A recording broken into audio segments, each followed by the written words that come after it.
saya berpendapat begini, ini dari kacamata saya sebagai pengamat, daripada dulu ketika belum ada situasi, daripada Polri di bawah kementerian, maka lebih bagus Kompolnas diperkuat, ya. Itu pertimbangannya. Tapi kan dari masyarakat tentang berbagai penyimpangan Polri, berbagai kelemahan Polri, yang umumnya berada pada level kasusal, ya. Misalnya ada polisi nangkap salah, polisi nahan salah, polisi minta duit, penerimaan anggota Polri ada duitnya, begitu ya. Kalau itu mau direformasi, masalahnya apa sehingga itu perlu direformasi? Ini yang perlu diidentifikasi secara mendalam. Sehingga reformasi sebagai obat harus clear memang mengintervensi penyakit.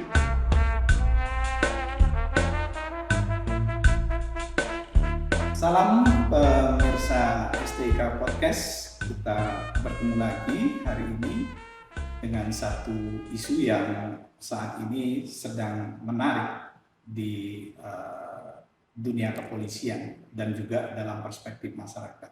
Isu apa? Ini adalah isu tentang reformasi Polri.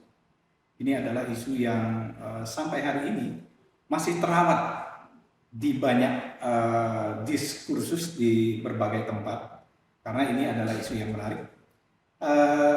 Para pemirsa sekalian, bersama kita hari ini hadir Profesor Adrianus Meliala. Beliau adalah pengamat kepolisian yang juga adalah seorang guru besar kriminologi dari Departemen Kriminologi FISIP UI. Prof. Adrianus, selamat pagi. Selamat pagi, Pak Pardi. Senang bisa menghadirkan Prof. Adrianus pada diskusi pada pagi hari ini. Ini adalah perbincangan yang sebetulnya masih ditunggu-tunggu oleh publik terkait dengan apa yang sesungguhnya sedang dan akan dilakukan terkait dengan diskursus reformasi Polri yang sedang bergulir di berbagai tempat. Dan secara politik, pemerintah secara tegas akan membentuk Komite Reformasi Polri. Kita ketahui bahwa dalam banyak sejarah kepolisian di berbagai negara misalnya, hampir selalu kalau orang bicara reformasi kepolisian didahului oleh krisis sebetulnya. Apakah itu krisis ekonomi atau krisis politik yang sedang terjadi dalam sebuah negara. Nah, ini menjadi fenomena empirik yang sebetulnya harus sudah bisa diprediksi kapan penguatan wacana reformasi itu akan muncul. Nah, menurut Prof seperti apa sih sebetulnya dalam wacana reformasi kepolisian di banyak negara? Dimulai dari hal apa sebetulnya? Waduh, kalau langsung ke mancanegara berat juga nih. Tapi perkenankan saya untuk memulai dari apa yang menjadi amatan saya, Pak Pardi, terkait dengan beberapa teman Polri yang saya lihat, ya, di mana mereka mengatakan begini, kami pasrah saja, mau diapain pun ya sudahlah, mau dirubah kayak apa kami ikut saja. Suasananya Pak Pardi beda betul dengan suasana 25 tahun lalu, ketika ya saya waktu itu juga terlibat ya dalam reformasi Polri yang tahun 2000-an, di mana tujuannya atau apa yang mau direformasi itu jauh lebih jelas dari sekarang. Keluar dari ABRI ketika itu menjadi sipil, lalu kemudian bagi yang bersalah di proses di peradilan sipil itu menjadi suatu wacana yang sudah menjadi kasarlah gitu ya, dan dibicarakan oleh yang tertinggi sampai yang terendah. Sementara yang sekarang ini kelihatan betul Pak Pardi sebagai satu isu elit yang kemudian lalu tidak jejak ya ke bawah. Memang soal tidak jejak ke bawahnya ini ada dua cara melihatnya. Pertama, ada kemungkinan teman-teman di bawah ini, teman-teman Polri maupun juga yang di menengah dan yang di atas, memang sudah merasa settle, sudah merasa di zona nyaman, sudah zona pasti gitu ya, sehingga tidak merasa ada yang salah lagi. Nah, yang kedua adalah bahwa kemungkinan yang memang ingin mengajak atau meminta untuk berubah itu adalah orang luar, orang seperti masyarakat seperti saya lah gitu, yang memang melihat ada masalah di Polri. Dan dengan pendekatan elitnya, kemudian lalu berusaha untuk imposing ya, mengambil satu pendekatan atas, lalu memakai pendekatan Komite Reformasi Polri untuk kemudian melakukan perubahan. Nah, mungkin sekali dua-duanya ini ada, bahwa dari dalam sendiri memang merasa kalaupun ada yang mau berubah ya sebaiknya pada tingkat operasional aja deh gitu ya. Tapi juga di pihak lain tentu saja ada kemungkinan orang di luar juga valid ya ketika berjarak melihat Polri dan memang melihat ada hal-hal yang belum pas terkait dengan Polri. Perhatikan Pak Pardi, betul tadi yang Anda katakan bahwa kalau bicara mengenai kepolisian dan reformasi itu semua negara punya sejarahnya. Dan tidak ada yang bisa mengklaim bahwa format satu negara dan juga format reformasi di satu negara itu cocok bagi negara lain, ya. Dan untuk itu maka menurut saya lebih bagus kita bicara mengenai apa sih yang the most suitable one bagi kita sendiri ketimbang kita mengambil contoh-contoh di berbagai negara lain. Contoh misalnya kalau ada yang mengatakan Georgia sebagai negara yang ketika sepertiga anggota kepolisiannya diganti di PHK segera, lalu kemudian berubah dan besoknya langsung menjadi kepolisian yang bersih dan seterusnya. Bayangkan kalau itu mau dipakai di sini metode seperti itu, negara ini kolapsin gitu ya. Jadi kita tidak bisa head to head dalam rangka apa yang baik di negara lain itu cocok bagi negara kita. Nah, tetapi kembali kepada konteks kita, maka saya berpendapat bahwa apalagi dengan dewasa ini sudah beredar Pak Pardi berbagai berita-berita, walaupun itu tentu berita yang sama sekali tidak resmi dan mungkin sekali nggak bisa dipercaya, tentang kira-kira nanti kalau komite ini akan terbentuk, bekerjanya kayak apa dan akan menghasilkan produk kayak apa. Di mana kemudian misalnya ada yang mengatakan bahwa Polri akan berada di bawah Kementerian Keamanan. Lalu kemudian Brimob akan dipindahkan. Lalu kemudian narkotika akan juga dipindahkan begitu ya. Nah, maka harapan saya nih kebetulan juga karena komite reformasinya belum terbentuk ya Pak Pardi. Pertama adalah sebetulnya, dan ini juga berkali-kali saya ungkapkan di berbagai kesempatan, sebetulnya dengan kita mengambil terminologi reformasi, maka sebetulnya apa yang mau dicapai ya? Sebab begini, kalau kita lihat dari wacana yang dimunculkan oleh berbagai pihak dari masyarakat tentang berbagai penyimpangan Polri, berbagai kelemahan Polri, yang umumnya berada pada level kasusal ya. Misalnya ada polisi nangkap salah, polisi nahan salah, polisi minta duit, penerimaan anggota Polri ada duitnya begitu ya. Nah, lalu kumpul-kumpul, lalu kemudian itu dianggap sebagai menjadi satu justifikasi bagi perubahan Polri. Nah, kalau itu yang kemudian terjadi, menurut saya dengan hal-hal yang tadi dikatakan. Tapi ketika kemudian kita menggunakan terminologi reformasi, maka apa yang mau direform ya? Apa yang salah dan hendak ditata kembali sehingga kemudian lalu menjadi lebih benar? Apakah strukturnya? Terutama strukturnya ya? Apalagi ketika kita mendengar statement dari Pak Menko ya, Menko Kumham ya, Pak Profesor Yusril ya ketika mengawali satu webinar di UI mengatakan bahwa kita harus lihat bahwa Polri itu polisi sipil, lalu kemudian ada juga unsur harus bertanggung jawab secara politik, ada di bawah kementerian. Nah, jangan-jangan itu yang memang menjadi tembakan dari komite ini ketika nanti terbentuk, sehingga lalu menjadi ada benarnya nih suara-suara yang beredar di masyarakat tadi yang kita katakan sebagai rencana Grand Design Polri. Apa itu begitu? Saya nggak tahu. Tapi saya kira perlu kemudian kita elaborasi hal seperti itu. Demikian. Yang menarik bagi saya begini, Prof, dalam konteks reformasi Polri ini. Orang bicara tentang apa yang akan direformasi. Ini yang paling banyak dibicarakan. Pada semua lokus yang ada di kepolisian. Apakah di fungsinya, di pelayanan publiknya.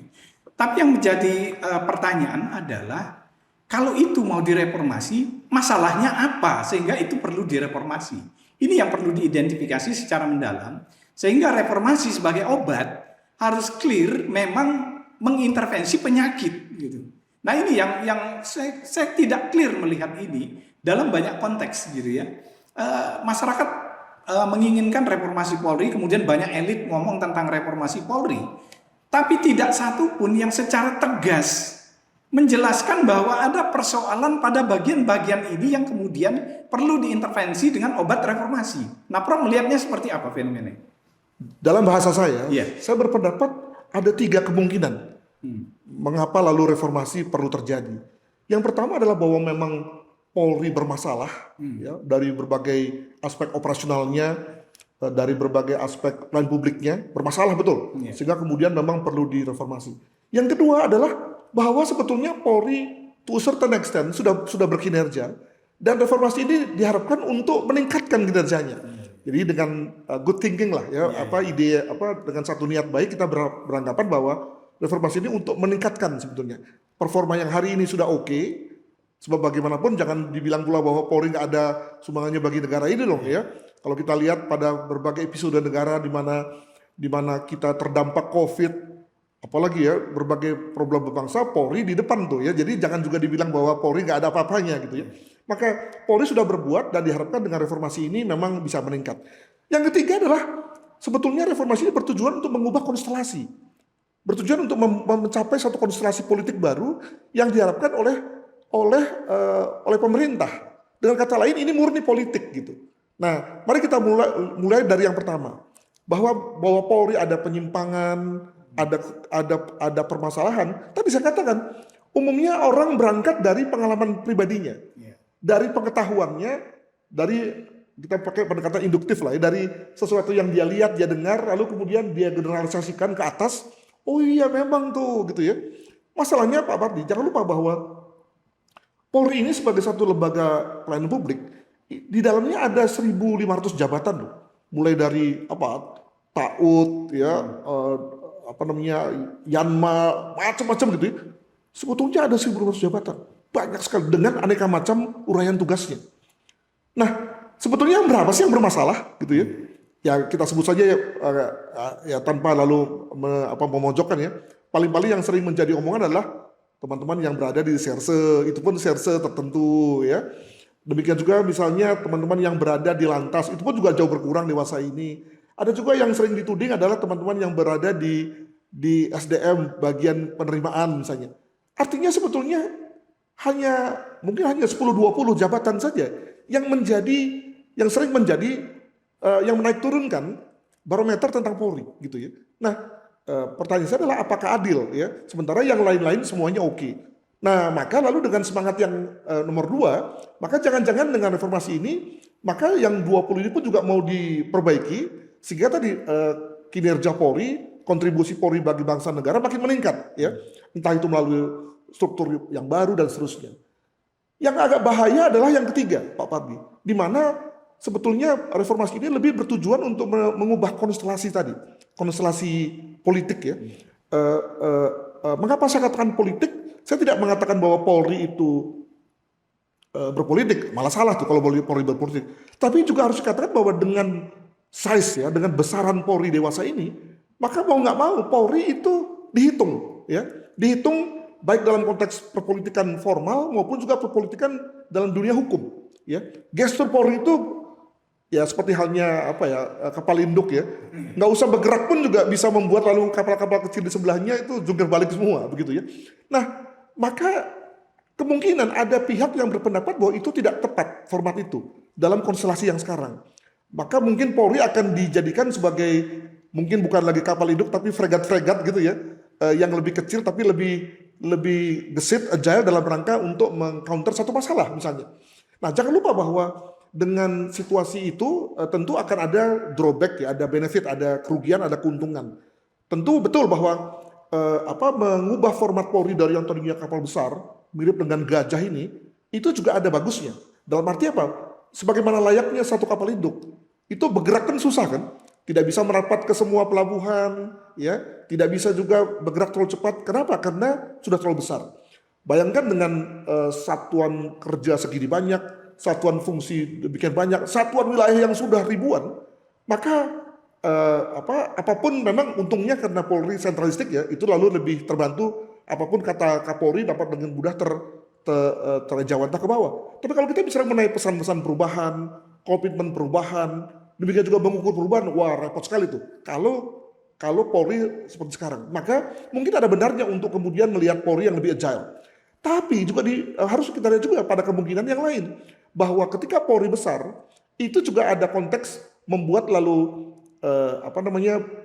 banyak pihak itu ngukur-ngukur, menimbang-nimbang ketika ada melakukan sesuatu. Jangan lupa bahwa dalam dunia politik dewasa ini, maka soal siapa membawa apa, siapa punya apa itu menjadi penting. Nah, kita harapkan bahwa Polri dengan reputasi sebagai lembaga penegakan hukum, demikian juga sebagai lembaga yang tidak pernah berkhianat pada pemerintah gitu ya, katanya itu kan satu hal yang moga-moga bukan jargon ya, maka itu lalu kemudian juga dianggap sebagai satu kekuatan yang penting bagi konstelasi tersebut. Nah, kalau memang kemudian dalam hal ini ada satu niat untuk mengubah konstelasi tersebut, ya itu saya kira harus dikembalikan kepada pemerintah sebagai pimpinan tertinggi kepolisian. Demikian. Dari 3 dimensi yang Prof sampaikan tadi, justru menarik bagi saya bahwa perubahan konstelasi politik ini adalah bagian dari motivasi reformasi, gitu ya. Ya. Nah, kalau itu memang menarik, apakah arah konstelasi yang dimaksud mensterilkan Polri dari politik atau justru menggunakan polisi dalam konteks kegiatan politik pada akhirnya, Prof? Moga-moga kita belajar dari sejarah modern ya. Ya. Mengapa saya sebut sejarah modern adalah sejarah yang baru saja kita lalui dalam 2-3 tahun lalu, di mana Polri banyak dimanfaatkan dalam konteks politik praktis gitu ya. Di mana kita semua sama-sama yakin bahwa itu tidak tepat. Tetapi juga jangan lupa bahwa kalau dalam hal ini memang mau mengubah konstelasi, apakah itu juga berarti Polri akan disterilkan dari politik formal? Jadi begini, jadi saya membedakan kedua antara politik praktis, di mana kemudian berujung pada terpilihnya tidak terpilihnya seseorang, menang atau tidak menangnya satu parpol gitu ya. Tapi kita juga bicara pada politik negara, di mana ada satu niat negara untuk mencapai satu hal, lalu kemudian semua elemen negara dikerahkan di situ. Menurut saya keterlibatan Polri pada saat pandemi COVID yang lalu, demikian juga keterlibatan Polri dalam rangka program MBG, program pangan dewasa ini adalah politik negara yang yang sebetulnya mencederai Polri ya, membuat Polri berdarah-darah dari segi anggaran, dari segi tusi, tapi itu harus didukung karena itu adalah politik negara. Artinya kalau kita bisa mulai reformasi dalam arti membebaskan Polri dari politik, maka politik yang seperti ini juga kemudian perlu dilepaskan dari Polri. Polri hanya bertugas untuk tusinya saja dan tidak dibebani dalam konteks politik negara. Sebab menurut saya kalau Polri juga kebanyakan ya diberi peranan politik negara, maka seperti sekarang ini tugas utamanya untuk memelihara Kamtibmas kemudian lalu terbebani, tugas utamanya untuk menegakkan hukum juga kemudian compang-camping karena banyak anggotanya lalu kemudian juga anggarannya tersedot. Sementara juga di pihak lain orientasi teman-teman Polri juga berubah. Ya, lebih penting bagi saya untuk membantu dalam rangka pembentukan SPPG, KPPG, tangan gitu ya. Demikian juga untuk MBG dan yang lain-lain daripada tugas utama. Karena udah salah nih. Nah, maka harus dijelaskan nih, apakah reformasi ini memang kalau kita bicara mengenai politik ya, dalam kerangka tadi membuat Polri sepenuhnya steril dari politik praktis atau juga dalam rangka politik negara. Dan juga dalam rangka politik yang sebetulnya ini loh Pak Pardi, politik yang agak-agak di bawah tangan itu ya. Banyak pihak yang mengatakan begini bahwa Polri ketika menghadapi mereka-mereka yang kritis pada pemerintah, cepat ya kan. Sementara terhadap mereka-mereka yang pro pemerintah walaupun melanggar hukum lambat. Nah, itu kan politik juga kan. Nah, semacam politik hukum lah. Dan ini juga lalu kemudian perlu diperjelas bahwa ini juga satu hal yang perlu diinformasi sehingga betul-betul menjadikan Polri sebagai lembaga yang independen dan objektif. Permasalahannya adalah bahwa apa memang akan sampai ke situ, dan yang kedua adalah apakah we are all ready, ya, kita semua siap untuk menghadapi implikasi. Sebab sekali lagi ketika Polri kemudian lalu menjadi lembaga yang seperti halnya Dewi Keadilan ya, menegakkan pedang gitu ya, yang lalu kemudian setengah matanya ditutup, nanti jangan-jangan kita juga sebagai masyarakat yang teriak-teriak ya ketika Polri dingin ya dalam rangka menegakkan hukum. Demikian. Ya, menarik Prof bahwa analogi kapal induk tadi Prof. Kalau kita membaca Undang-Undang Dasar, maka tugas Polri itu jelas adalah dalam rangka memelihara keamanan dalam negeri. Gitu ya. Kalau analogi kapal induk itu kita gunakan, kemudian mereka dipecah menjadi brigad-brigad yang kecil-kecil, apakah itu tidak bertentangan dalam perspektif konstitusi kita sendiri gitu Prof? Karena pandangan-pandangan seperti ini, kalau dalam amatan saya ini adalah pandangan yang agak keliru melihat polisi dalam konteks kepolisian nasional. Gimana menurut pandangan Prof? Apakah dalam undang-undang, maaf ini saya juga dalam undang-undang dinyatakan di situ tentang kepolisian nasional yang memang sentralistik dari Sabang sampai Merauke di bawah Polri? Saya kira enggak tuh.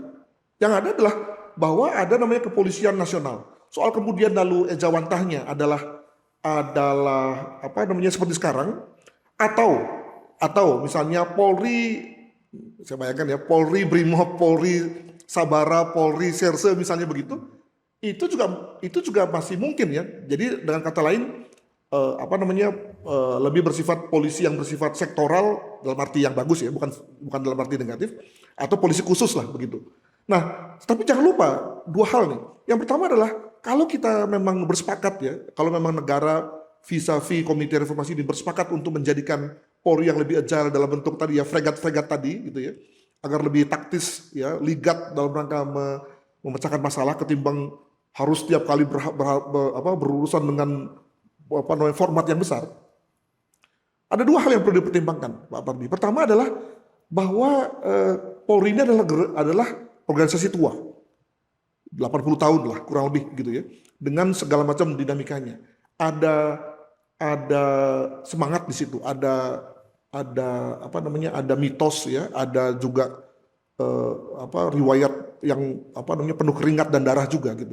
Maka bayangkan para senior Polri akan terluka gitu ya, mungkin nggak akan sulit menerima ketika Polri ke depan adalah Polri yang terpecah-pecah seperti itu. Itu yang pertama. Yang kedua, juga jangan lupa bahwa selalu ada benefit dari situasi terpusat. Apalagi dengan konteks Indonesia yang begini mengerikan dari sisi geografi gitu ya.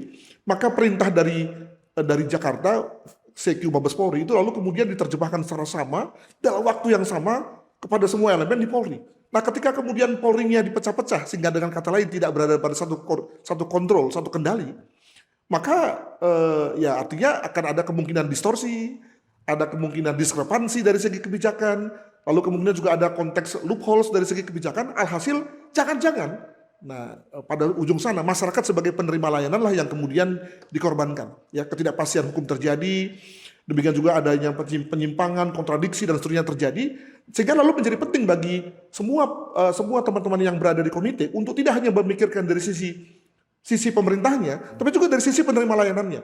Sekali lagi karena Polri ini kan punya beberapa fungsi nih, punya beberapa wajah. Wajah kerasnya adalah wajah penegakan hukum, wajah lunaknya adalah wajah Harkamtibmas. Tapi semuanya punya ujung yang sama, yakni publik tuh, gitu ya. Nah, jangan lalu kemudian kita kutak-katik ya demi satu hal, semut lain hal, tapi kemudian lalu kita lupa dengan masyarakat sebagai penerima layanan. Demikian. Ya, saya agak sepakat dengan apa yang Prof sampaikan di bagian akhir tadi, gitu ya. Karena begini, Komite Reformasi juga selayaknya juga mempertimbangkan nanti bahwa harus dilihat dalam tradisi kepolisian di banyak negara, gitu ya. Pemilihan paradigma kepolisian itu inline dengan bentuk negaranya, gitu. Nah, kalau kita mencontoh misalnya Amerika Serikat, oke, fragmented system, tapi jangan lupa bentuk negaranya adalah negara federal. Ya. Tapi begitu kita bicara tentang negara kesatuan Republik Indonesia, ini adalah bentuk kepolisian yang umumnya menjadi tradisi pada negara-negara nasional semacam ini adalah centralized of policing. Kita lihat misalnya tradisi yang ada di Prancis, tradisi yang ada di Italia, kemudian beberapa tetangga kita juga, misalnya kita lihat Thailand misalnya, Filipina gitu. Itu adalah negara-negara yang menganut sistem kepolisian terpusat karena itu adalah kompatibel dengan sistem ketatanegaraannya. Kalau kita kemudian melihat malah ada negara federal yang juga senang dengan sistem kepolisian terpusat. Contohnya misalnya Malaysia. Negara federal yang menganut sistem kepolisian terpusat. Satu-satunya di negara Commonwealth yang menerapkan centralized of policing. Nah, ini juga menunjukkan bahwa sebetulnya sistem kepolisian nasional itu adalah sistem kepolisian yang juga lebih digemari di banyak negara, terutama negara-negara yang berbentuk negara kesatuan seperti Indonesia.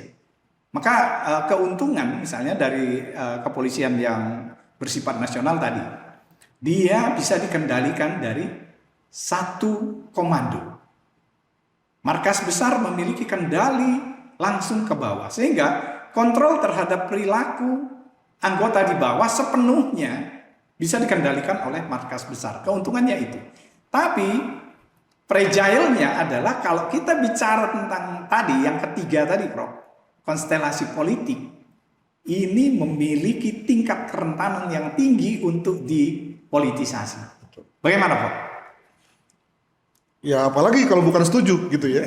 Nah, saya mau sedikit balik ya, bahwa sebetulnya kembali pada situasi di mana Polri itu menjadi Polri yang sentralistik ya, terpusat dari Jakarta sampai mana-mana gitu ya. Maka memang menjadi susah Pak Pardi untuk bagi Polri, pimpinan Polri untuk berdalih. Kalau kemudian ada hal-hal yang dikeluhkan masyarakat tentang plan Polri yang kemudian lalu mencuat pada anggapan perlunya reformasi. Karena semuanya punya dia kan. Iya, betul. Jadi kalau kemudian misalnya ada situasi polisi yang katanya head on, flexing, lalu kemudian penerimaan Polri yang lebih banyak yang dipenuhi surat sakti daripada yang asli gitu ya. Ya siapa yang mau disalahkan? Ya, dulu pada tahun 2000-an ketika Polri mau mulai reformasinya, itu masih bisa disalahkan tuh. Anggarannya kurang, ya, kewenangannya kurang, jumlah anggota Polri kurang. Sekarang nggak bisa lagi. Sekarang anggaran Polri ya memang tidak ideal ya, tapi sudah amat mendekati ideal. Jumlah anggota Polri juga amat mendekati ideal.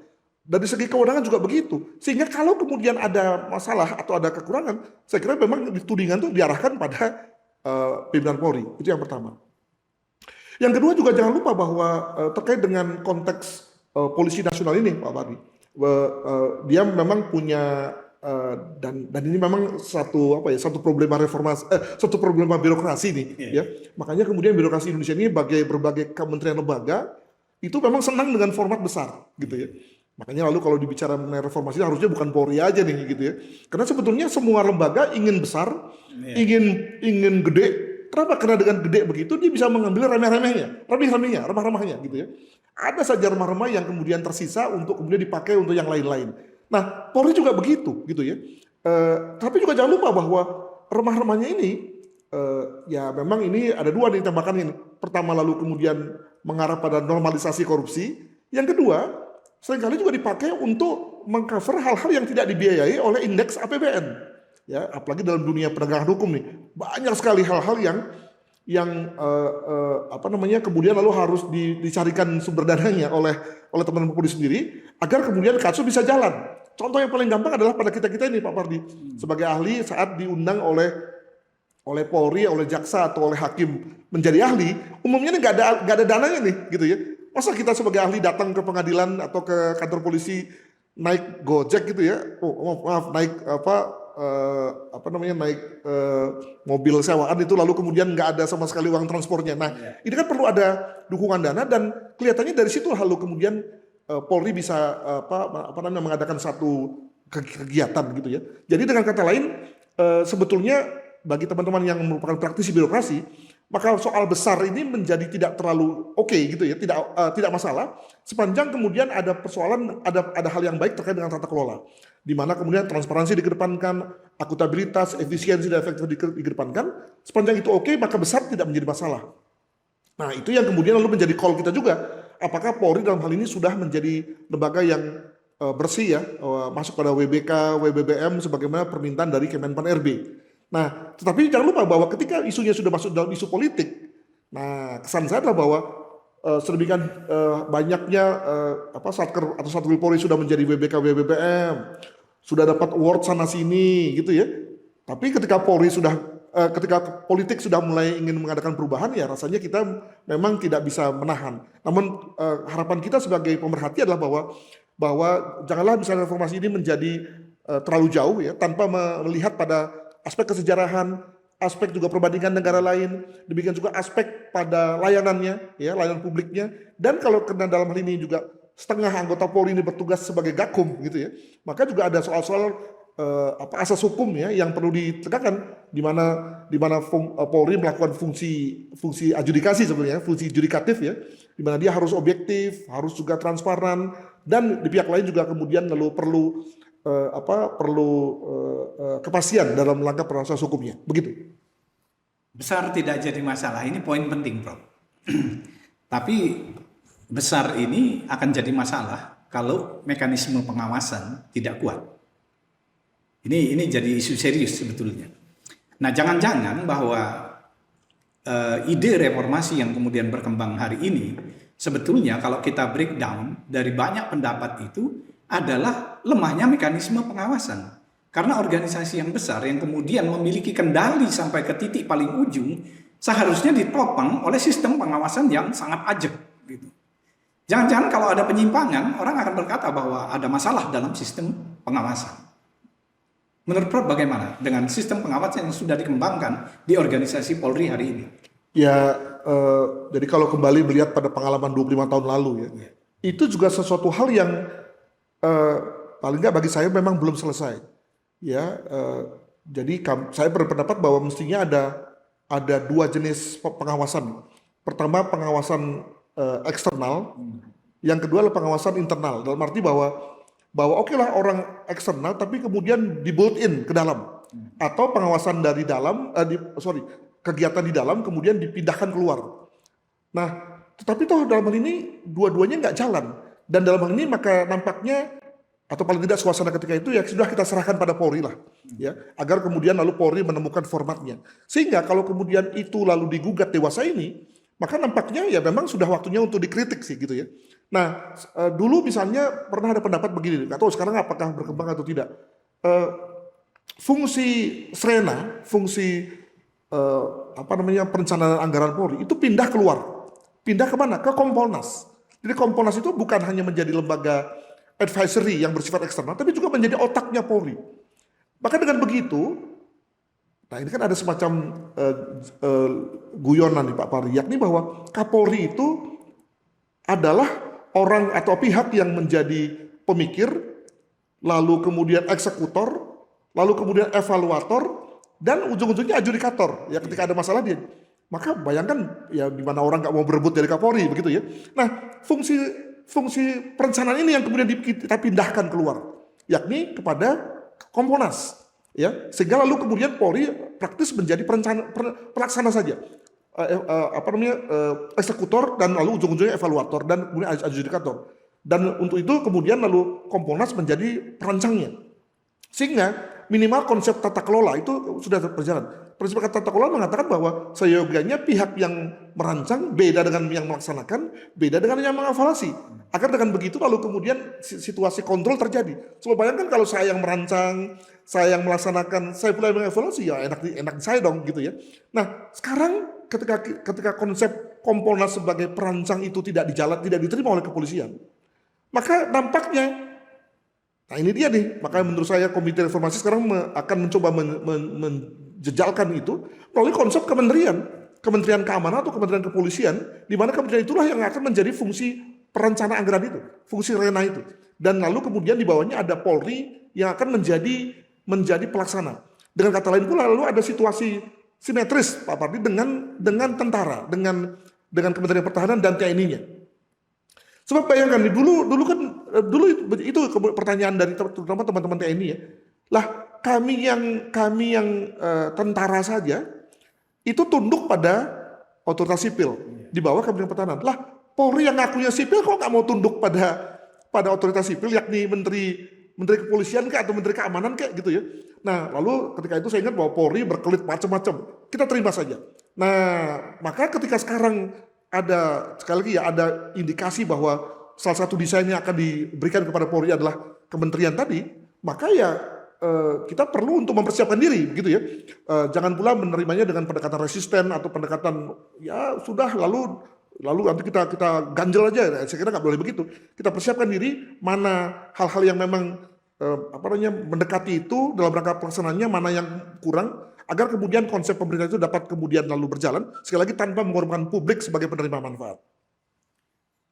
Ini gagasan yang luar biasa nih Prof. Kalau kita bicara reformasi, kemudian kita menempatkan Kompolnas bukan sekadar formal advisor terhadap presiden terkait dengan kepolisian. Tapi sebagai lembaga yang sama-sama di bawah presiden, sebetulnya Kompolnas bisa diberikan tugas lain, yaitu tadi menjalankan fungsi perencanaan dan anggaran. Kalau itu terjadi, Prof, apa mungkin? Karena begini, pertanyaan dasar sebelumnya adalah sebetulnya posisi Kompolnas di mata Polri itu sebetulnya seperti apa, Prof, dalam amatan Prof sebagai pengamat kepolisian? Ya, jadi dalam dunia politik ya, Iya. itu kan perlu ada namanya negosiasi lah, gitu. Negosiasi baik negosiasi kebijakan maupun negosiasi posisi, gitu. Maka ketika pada awalnya Kompolnas itu dibentuk pun sebetulnya Polri juga berada pada posisi mau nggak mau sebetulnya, ya melihat ada satu lembaga lain yang antah berantah kemudian lalu ngawasi gitu ya. Mereka lebih siap dengan pengawasan internal saja. Nah, kemudian terjadilah Kompolnas, dan jika kemudian dewasa ini Kompolnas tetap dianggap sebagai ada dan tiada, mohon maaf ini, ada dan tiada, lalu juga anggarannya juga terbatas, kewenangan terbatas, itu juga adalah manifestasi dari keengganan yang bersifat tersembunyi tersebut.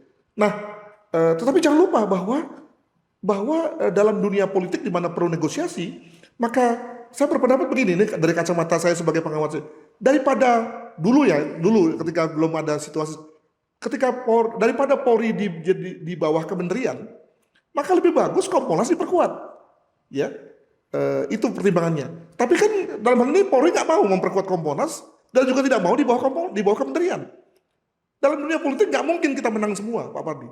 Nggak mungkin semua kartu kita pegang, mesti ada yang berbagi. Nah, maka sekarang ini ketika Polri semua punya semua kartu ya, boleh dibilang Polri ini makanya lalu kemudian menimbulkan kecemburuan karena punya semua kan, anggarannya besar, kewenangannya besar, lalu kemudian apalagi anggotanya di mana-mana. Nah ini kan mesti ada yang dibagi gitu ya, dibagi. Jadi saya melihat komite ini juga dalam rangka membagi konsentrasi kekuatan tadi, agar tidak numpuk di satu pihak sehingga lalu secara politik dia menjadi dikdaya, ya. Nah, moga-moga kemudian lalu prosesnya itu tidak asal pisah, asal pecah, asal belah gitu ya. Hanya harus dengan melihat pertimbangan kesejarahan, pertimbangan historis, pertimbangan universal juga, dan pertimbangan layanan publik gitu ya. Agar kemudian lalu tidak menjadi satu pisau yang lalu kemudian membelah kita semua. Mungkin begitu. Jadi ada banyak alternatif, ada banyak kemungkinan dari wacana reformasi ini, Prof, ya, bahwa ada gagasan fragmentasi gitu ya. Ada gagasan biarkanlah kapal besar ini tetap berjalan tapi memperkuat sistem pengawasannya. Ada juga gagasan bahwa ayo kita berbagi sehingga check and balance itu bisa berjalan dengan cara apa kemudian? Ada lembaga yang memang punya otoritas untuk bukan sekedar mengawasi kepolisian tapi juga bisa menentukan anggaran dan sarana kepolisian sehingga polisi tidak perlu berpikir pada banyak hal, cukup fokus pada bagaimana menjalankan kegiatan operasional. Nah ini juga pilihan-pilihan yang suka atau tidak suka dalam reformasi kali ini sepertinya polisi akan dibawa pada situasi ini. Menurut Prof kira-kira seperti apa kesiapan Polri untuk menyambut gagasan reformasi yang alternatifnya begitu banyak dan tentu salah satu akan menjadi kenyataan? Pertama tidak siap dan memang tidak mungkin siap ya. Kenapa? Karena kalau reformasi itu diartikan sebagai reformasi sebagaimana dimengerti oleh Polri, itu lebih kepada reformasi yang bersifat teknis, operasional. Ya, misalnya bagaimana mengaktifkan, kalau saya nggak salah ini ya, mengaktifkan layanan 110 ya, bagaimana mengefektifkan tempat di depan itu SPKT gitu ya, lebih ke situ gitu. Jadi dengan kata lain lebih formatnya sama dan bagaimana memuluskan delivery daripada service pada tingkat operasional. Seakan-akan mengatakan bahwa di luar itu sudah oke kok, ya sudah beres kok gitu ya. Kalau memakai kacamata incremental ya, kacamata orang per orang. Nah, masalahnya adalah bahwa itu kemudian kan dianggap sebagai nggak cukup, dianggap sebagai sudah bermasalah. Maka memang sebaiknya ada pihak yang melihat dari luar, sehingga lalu kemudian melihat bahwa ada struktur yang lebih besar, yang lebih fit in ya pada Polri. Nah, tapi moga-moga proses orang melihat dari luar ini kemudian tidak kasar ya. Senantiasa perlu ada proses dalam bahasa Inggris buy in ya. Jadi dengan kata lain teman-teman Polri itu membeli, oh iya itu pentingnya gitu ya.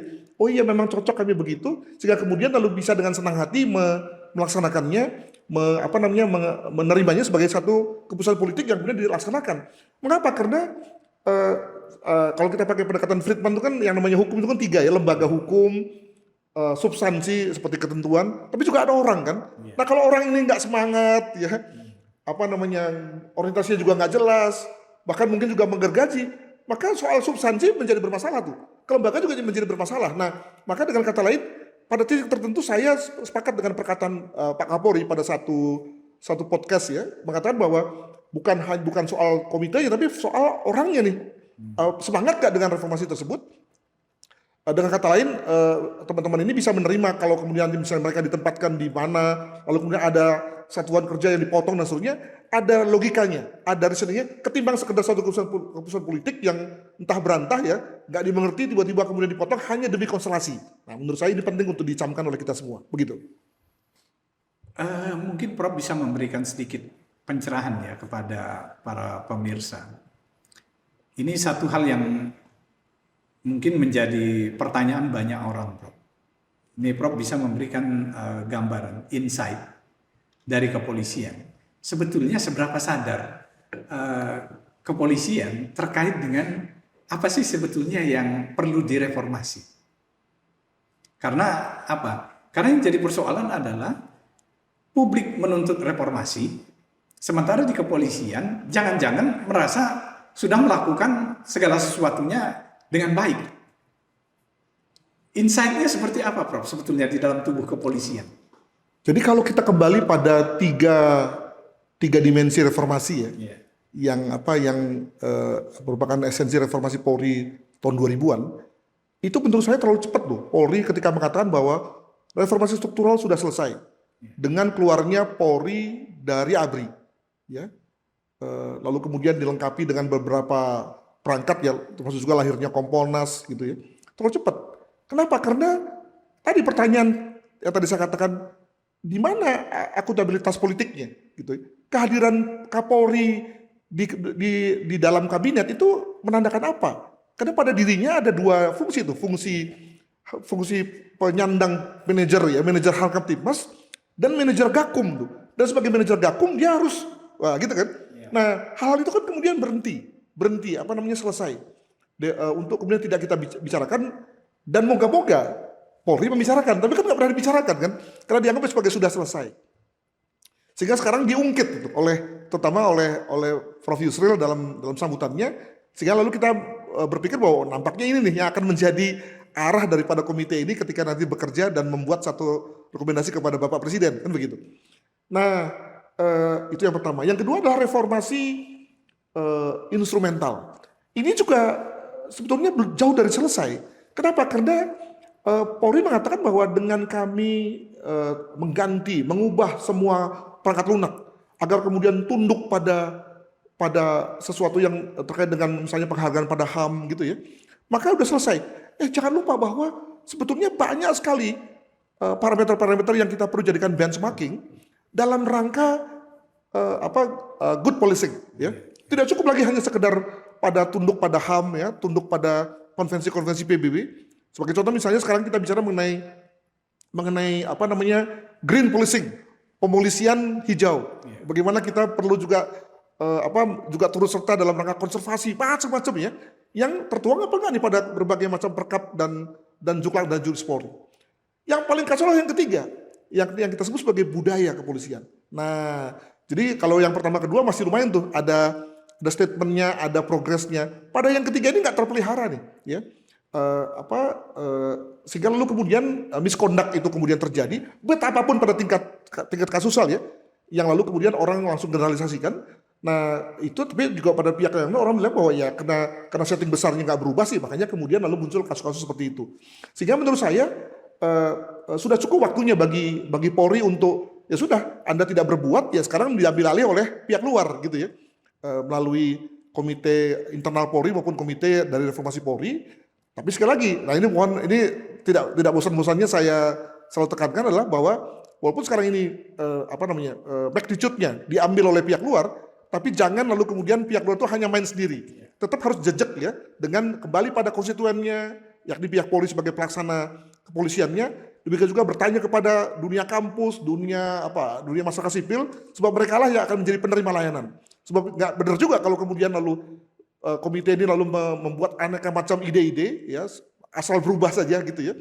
lalu kemudian membuat Polri-nya menjadi degrading dari segi moral, dan masyarakat sebagai penerima layanan lalu kemudian juga bingung ya.